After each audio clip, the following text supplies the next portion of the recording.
अस्सलाम वालेकुम नाजरीन, मैं हूं एडवोकेट इजाज़ अहमद नवाब। नाजरीन, इस व्लॉग में बात करनी है पाकिस्तान तहरीक इंसाफ के चेयरमैन इमरान खान जो जेल में बैठे हुए हैं। उन्होंने जेल में बैठे बैठे इलेक्शन कैंपेन की और इलेक्शन लड़ने की और हुकूमत बनाने की, पाकिस्तान तहरीक इंसाफ की हुकूमत बनाने की, मीन्स के इलेक्शन जीतने की हिकमत अमली स्ट्रेटजी जेल में बैठ कर बना डाली है। और इससे सारी की सारी जो तमाम पार्टीज़ हैं उनमें हलचल मच गई है। लेकिन इसके साथ ही साथ कुछ आज दो नई डेवलपमेंट्स हुई हैं। एक हुई है मौलाना साहब के हवाले से और दूसरी आसिफ अली जरदारी साहब। उससे पहले मैं आपको बताता चलूं कि आज से कुछ दिन पहले नईम हैदर पंजूथा जो कि पीटीआई लीगल टीम के मेंबर हैं, उन्होंने एक प्लान दिया था कि हम किस तरह से इलेक्शन लड़ने जा रहे हैं। उन्होंने प्लान ये बताया था कि हम 3 से 4 जो अपने उम्मीदवार हैं हर हल्का से खड़े करेंगे। अगर एक अगवा हो जाता है दूसरा आ जाएगा, दूसरा अगवा जो होता है तीसरा आ जाएगा और हम इलेक्शन इस तरह से लड़ेंगे। लेकिन आज हामिद मीर साहब ने एक इंकशाफ किया है। वो कहते हैं कि इमरान खान के लीगल टीम के एक वकील ने, बड़े करीबी वकील ने मुझे ये बताया है कि इमरान खान ने कहा है कि 200 वकील, 200 वकला मुझे चाहिए जो बड़े कमिटेड हों, जो आइन और कानून की बालादस्ती के लिए लड़ना चाहते हूँ, लड़ना जानते हूँ, लड़ने की हौसला रखते हूँ और वो जो आसानी से टूट ना सके। मुझे वो 200 वकला चाहिए। वो करने क्या है? उनको इमरान खान लड़ाएंगे अपनी पार्टी से इलेक्शन। अच्छा, अगला सवाल पैदा हो जाता है, अगर पार्टी ना रही, पार्टी काल अदम हो जाती है तो फिर क्या होगा? और उसके बाद अगर बैलेट पेपर पर भल्ले का निशान ही नहीं रहा तो फिर 200 वकला क्या, 400 वकला क्या, 600 वकला आ जाएंगे तो क्या हो जाएगा? तो वो भी इमरान खान है। स्ट्रेटजी बनाने में और बयानिया बनाकर चलाने में इमरान खान का सानी पाकिस्तान में कोई नहीं है। तो बकौल हामिद मीर साहब प्लानिंग ये है कि वो जो 200 वकला होंगे वो इलेक्शन लड़ेंगे, पाकिस्तान तहरीक इंसाफ हो या ना हो। पाकिस्तान तहरीक इंसाफ के वोट बैंक को, मीन्स के अवाम को, पाकिस्तान के मोर देन 80% अवाम को किसी तरीक़ा से सोशल मीडिया बहुत आम है, इट्स वेरी इजी, या इंटरनेशनल मीडिया से ये बता दिया जाएगा, ये पहुंचा दी जाएगी, लिस्ट पहुंचा दी जाएगी कि भाई फ़लाँ हल्के से हमारा ये फ़लाँ उम्मीदवार है, इसको आपने वोट देना है। चाहे उसके लिए पीटीआई का नाम हो या ना हो, चाहे उसके लिए बल्ले का निशान हो या ना हो, किसी का कोई भी निशान अलाट हो जाए। ज़ाहिर सी बात है, जिसने डॉक्यूमेंट्स जमा करवाने हैं अगर उसके रिजेक्ट नहीं होते तो उसको कोई ना कोई निशान अलाट होना है। जब कोई निशान अलाट होगा और उसका नाम आ जाएगा कि इमरान खान ने कहा कि इसको वोट दे दो, तो उसको वोट पड़ जाएंगे, क्योंकि मोर देन 80% जो सर्वेज के मुताबिक पीटीआई की मकबूलियत है और पीटीआई को वोट मिलेगा। तो ये आज नई स्ट्रेटजी हामिद मीर साहब की तरफ से बताई गई है सोशल मीडिया पर कि ये इमरान खान की स्ट्रेटजी है। और ये आज न्यू नहीं है, बल्कि ये पहले दिन से, मैंने अपने पहले व्लॉग्स में भी बताया है कि ऐसे होना है कि अगर पार्टी मौजूद नहीं है, पार्टी का नाम मौजूद नहीं है, निशान मौजूद नहीं है, तो इमरान खान जिसको कह देगा, खान ने जिसको कह दिया कि भाई इस बंदे को वोट देना, तो आवाम ने उसको वोट दे देना है। बहरहाल अभी तक जो हामिद मीर साहब की ज़बानी ये कहानी स्ट्रेटजी सामने आई है कि 200 वकीलों कम अज़ कम, और उसमें जो बंदे पीटीआई के रह चुके हैं उनको उसमें शामिल करके तो पूरी सीट्स होंगी और इलेक्शन लड़ा जाएगा। और डेफिनेटली जिसको इमरान खान साहब कहेंगे कि इसको वोट डालना है वो इलेक्शन जीत भी जाएगा।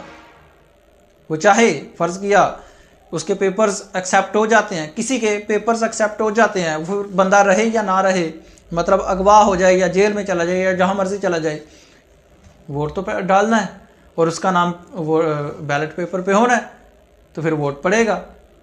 अच्छा जी, अब दूसरी बात आ जाते हैं मौलाना फजल रहमान साहब।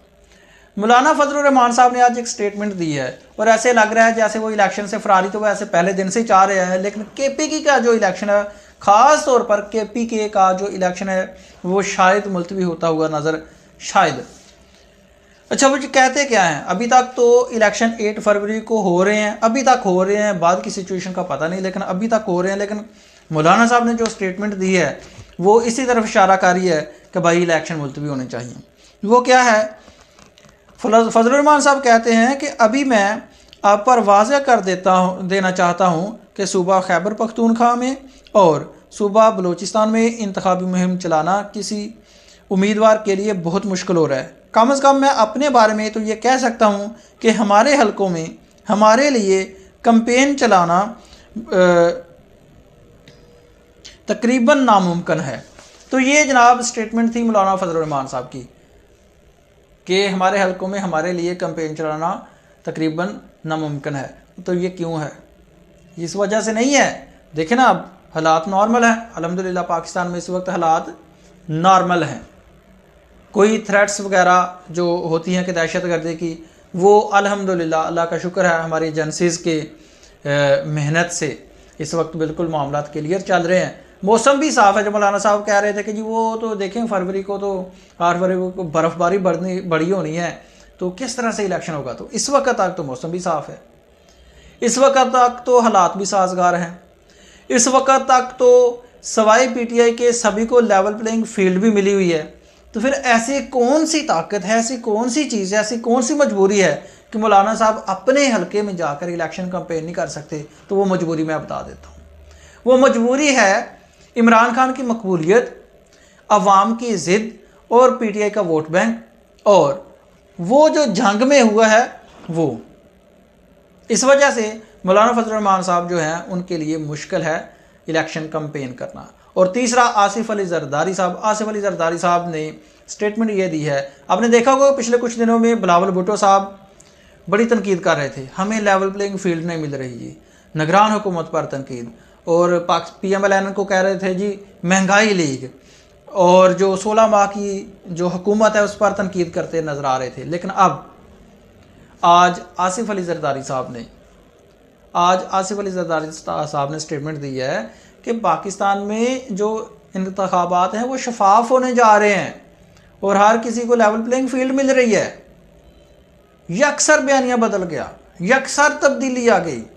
सारा का सारा जो बिलावल भुट्टो साहब का बयानिया था वो वाड़ दिया।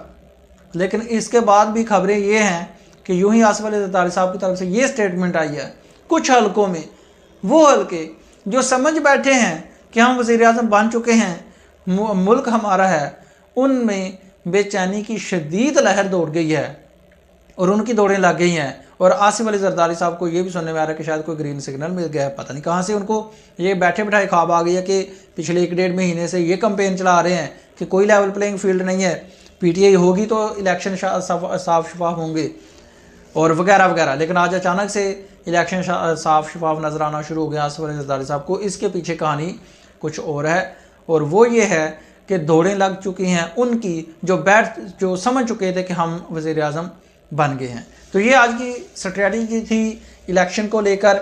एक तरफ तो इमरान खान ने स्ट्रेटजी अपना ली है, जहांगीर तरीन जो बंदों का जोड़ तोड़ करते हैं वो बंदे लेकर जाते जाएं। इमरान खान की अपनी स्ट्रेटजी है, जेल में बैठकर किसी को जीने नहीं दे रहा, और दूसरी तरफ दौड़ें लगवा दी हैं वज़ीर-ए-आज़म खुद को समझने वालों की आसिफ अली जरदारी साहब ने। शुक्रिया।